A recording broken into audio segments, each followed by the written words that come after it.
this will not specifically come in a certain order, but if I would say being placed as a global network, and actually we work with local contexts, is how I see is a bit challenging, because there are plenty of barriers there. There are language, there are culture, context, and we have to deal with a variety of those throughout the year, actually.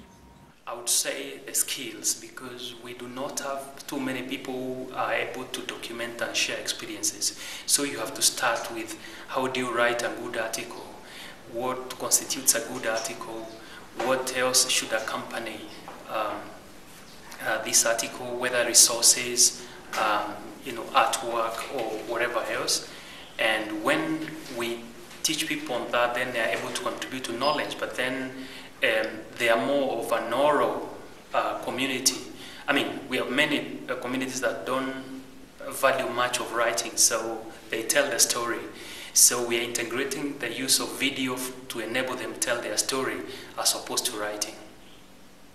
Biggest barrier, like I said, policy is not made in a linear process, and there are lots of processes that go into policy making. And so it would be difficult to attribute a certain piece of research that we do as future agricultures to a certain policy and say we claim that it has impact for future agricultures. And if there was a way that we could do that, that would be fantastic, but it's really difficult. And also, in terms of agricultural policy processes, it's not something that governments focus on so much, because there are other things that they look at. So it's really difficult to get that debate going on within the governments in Africa, because they don't focus on agricultural policy processes that much, unless they're approaching elections, and then they know they have to actually address some of the issues that the country is asking for. So yeah. That we are quite virtual. We don't have much face-to-face contact with organizations, and that does sort of affect, specifically online networking possibilities. How would you say that affects? Well, I think people are will more readily use an online platform to communicate with each other if they have met face to face, and when there is a very specific objective that a group wants to reach. So that's one of the challenges, and yeah, that we're completely virtual and that we rely on people to send us information or to tell us, that we're, that the work that we're doing is meeting the needs out there. I go to a meeting like this and I find out, oh no, I use Soulbeat Africa all the time, and I think it's great. But it's every single meeting I go to, I hear that.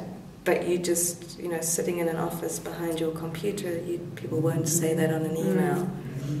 So more funding is very crucial, because if you have limited funding, you can only do just very limited stuff. But if you have very big funding, you are able to scale up and make the effects that you want to make. Internet has been a little bit of a problem, even though it's far better than we were in the past, but we still have room to improve. A lot of our things we need internet to do, and internet, if it keeps going on and off, and the bandwidth is very little, then you can only upload or download very little stuff. For me also, language is very crucial. A local language, because a lot of the things are done in English language, and so it takes extra work to be able to translate all of these things into the local language, so that you're able to get to the one thing we found is that the concept of innovation systems approach is fairly new among the players, and we had to change.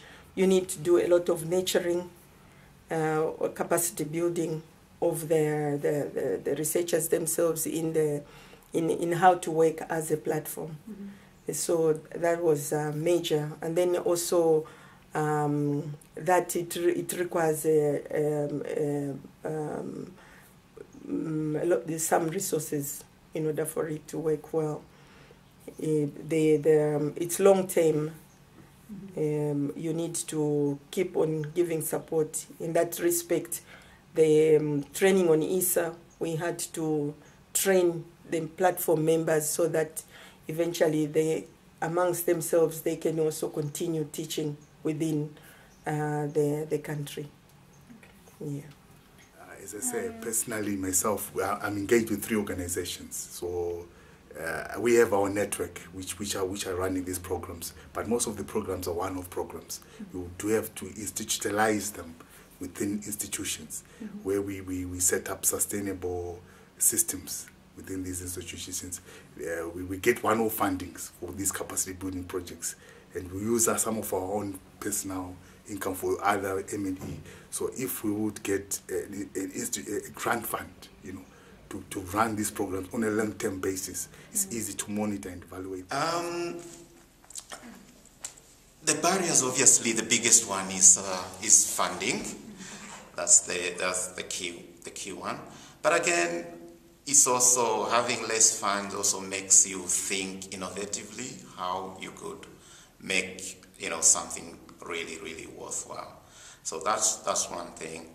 The other thing, obviously, there are things that we cannot change. For example, internet access in Africa is slowly, it's improving, but it's just the recognition that it's going to happen one day. So we just need to push on and build systems that you've got that in mind, that when that happens, they are just easily scalable. They can work with that technology immediately.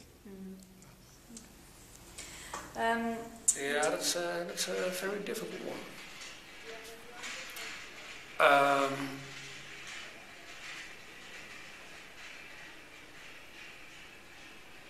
Maybe the difference between online and offline, where the digital divide, that's old school as terminology.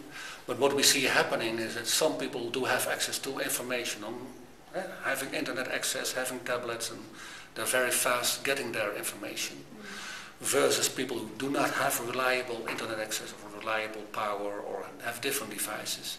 And maybe there's a difference that is growing.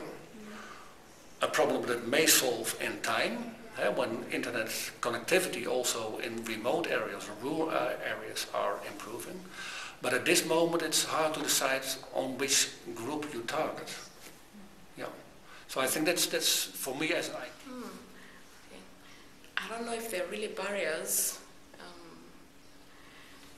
Sometimes you have quite a lot of information that you need to process. Therefore, you're not able to do it in an effective way, repackage the information in an effective way.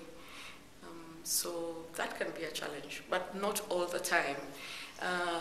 But the people that we're trying to reach, maybe that's where the barrier is in terms of infrastructure, getting to them that access.